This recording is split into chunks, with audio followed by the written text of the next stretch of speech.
taking a peek at the steering wheel as well as the cluster screen inside of the F-150 Lightning. In this video, you're going to learn everything that you need to know.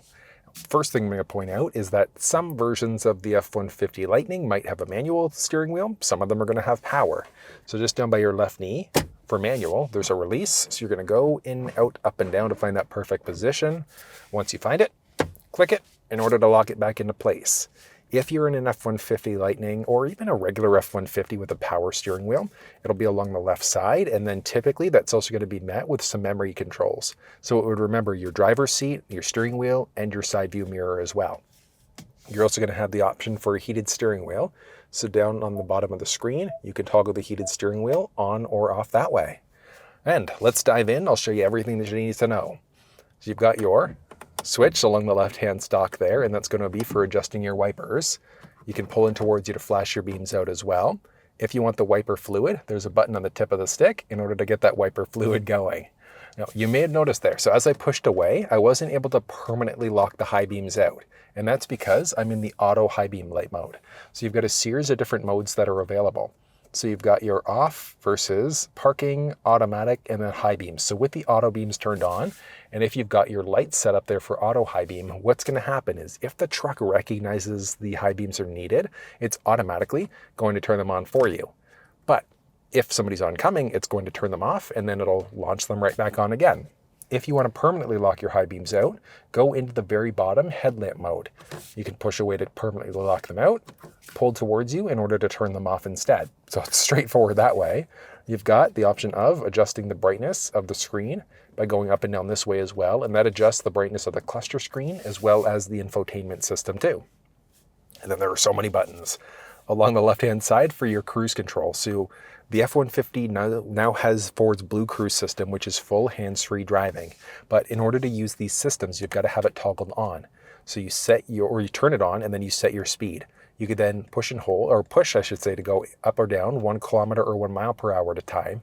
You can push and hold up to go to the nearest 10 kilometers an hour or 5 miles per hour. So if you're at 47 kilometers an hour, push and hold up will bring you to 50. Keep on holding it at 60, 70, 80, etc.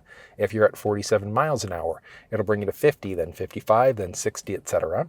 You could hit the brake to pause. You can hit here to pause and then push in there to resume your previously set speed as well. There's a distance indicator, so it's how close or far are you away from the vehicle that's in front of you. There are 4 unique levels. Think of that almost like a 1 Mississippi, 2 Mississippi type of a rule. I find that being on level 1 is okay for most streets, and then on the highway, level 2, maybe 1, depending on your own personal comfort level. There's a lane keeping system here as well, and that works 3 different ways. But that's all done through the infotainment system here. So it's all relatively straightforward. Now you do need to make sure that the lane keeping system is turned on, and then you need to have the adaptive cruise control system turned on the highway in order to actively be able to use the hands-free driving system. But it is so cool and so useful at the same time. You've got your volume buttons here as well, so you can adjust your volume. You've got a voice command prompt, so you'd be able to do things like change songs, radio stations, navigate using your voice. If you were hooked up over your phone, whether that's Google phones, Apple phones, whatever the case may be, or I should say Android or iOS, you could do a longer push and hold in order to activate either your Google or your Siri assistant. Along the right-hand side, a series of other buttons here as well. So you'd be able to change between all of your different songs and stations this way, so your presets. If we actually go into our radio for a second, you can kind of see that in action. So as we push, just a light push, that's going to essentially change all of your available presets. So you could adjust your presets out that way, so you can kind of see it going crazy on the screen there. But, actually, hold on, let me push you up and over here. If you do a push and hold on that button instead, that's going to act as a seek button. So you could seek out this way. It's not the most subtle. It moves pretty quickly, but it is available there as an option. But honestly, your best bet is just to hit the voice command prompt.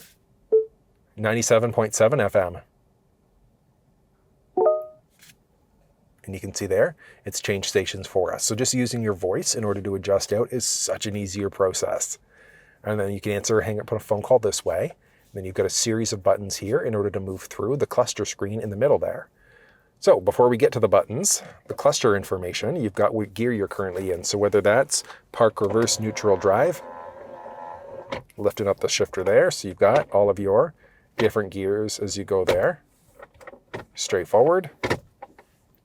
And you've also got whether or not the driver's seatbelt's plugged in, yay or nay, outside temperature, what song or radio station you're currently listening to, whether or not that lane keeping system is toggled on or off, the direction you're facing, your current odometer, and then you've got your speedometer there.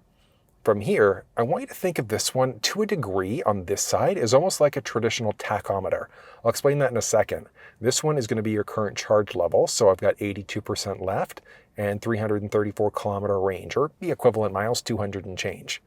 You've got your regen braking capture as well. So what I want you to think of this one, like a traditional tachometer. So essentially I want you to think of it like an RPM gauge. The higher that goes, the more electricity that you're using though instead. So you're gonna get, well, as you go to gun it, it's gonna bounce up a lot, but that's because you're using more energy. And then as you go to brake, you'll notice that this one drops down green instead. And that means that we're capturing more charge. So you've got your regenerative braking capture there instead. It's really straightforward and really neat at the same time. And then you can utilize all of the different switches along this side in order to move through the cluster. Other thing to point out, you've got your battery temperatures as well along the very top.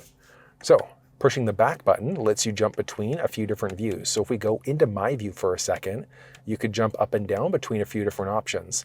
So driving assistance settings, as you have your different settings turned on and set up, those are going to highlight. It just looks so cool as you go to drive, especially when you've got the Blue Cruise system enabled. Moving down into this calming screen gets rid of all the extra noise and just makes it nice and simple. Again, when you're in that mode with the Blue Cruise system going, it looks really good. And then as you move between different drive modes, whether that's normal mode, sport, etc., you'll see that it's a very, very subtle change that it makes inside of the cluster screen, which is kind of neat. From there, you can move down to see your trip counter. So you can see your trip counter 1, etc. This trip is from when the vehicle was last turned on. So it's currently been running for 7 minutes. It's brutal economy right now just because I'm sitting here doing an explainer video. You can see your trip 1 counter. You can also reset by pushing and holding OK. So as that counter drops down to 0, eventually it ends up resetting for you. Actually, let's do a reset. There you go. So resets us, starts us fresh again. You can see your tire pressure available as PSI. You can also adjust it in the infotainment system for KPA or bar. And then you can configure My View as well. So you can add in different screens. Do you want different trip counters? Do you want to see your vehicle's pitch and roll? Do you want to see your power distribution? And then eventually, you can see there that it's now grayed out because we've reached the maximum allowable screens. But if we go back into our My View, we've got the extra screens that we've added in. So there's pitch and roll. So you can see as your vehicle is going off-road, what your pitch and roll is looking like. You can also, actually, can you see your steering angle? I think you can. Hold on. Yeah, there you go. You can see your steering angle along the very top there as well. Moving down, you can see power distribution. So you can see which wheels are getting which amount of power as you go and whether that's power or charge. It actually looks pretty cool as you go to drive. Moving back, you can see your trip counters.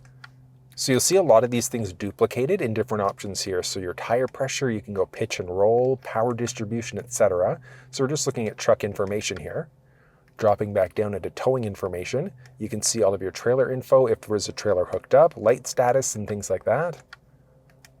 There's navigation. This one doesn't have factory navigation enabled right now, so unfortunately, I don't think this is going to work. Yeah, requires activation, so it doesn't work, unfortunately. It's not full mapping cluster, but it would at least show you your turn-by-turn directions here as well, which is kind of useful at the same time. If your phone was connected, that would also give you the option of making phone calls, looking through messages and things like that. Audio, whatever audio sources are available. So there's AM, FM, USB, whatever the case may be. So you can see there that it adjusts out. You can look at some additional options here, move into settings, so you can show your speedometer in miles or kilometers, so a little split view instead. And then you can also change up your total kilometers or miles there. So if you want it showing in kilometers an hour, miles per hour, whatever the case may be, for all of these different gauges. Brake coach, and then your EV driving history. So it essentially, the brake coach, as you go to slow down, it essentially lets you know that you've been doing a good job and you've been braking well. And that's your basic menu there. Hop back into My View, brings you back to all of the screens that you've selected. Honestly though, I do love the calming screen there instead. It just, so subtle, but when you've got that Blue Cruise system going, it just looks really, really good. So I know that is a lot of information, but that's everything you need to know about the steering wheel and the cluster screen inside of the F-150 Lightning. If you want to walk through on the infotainment, you'll find it down in the description of this video.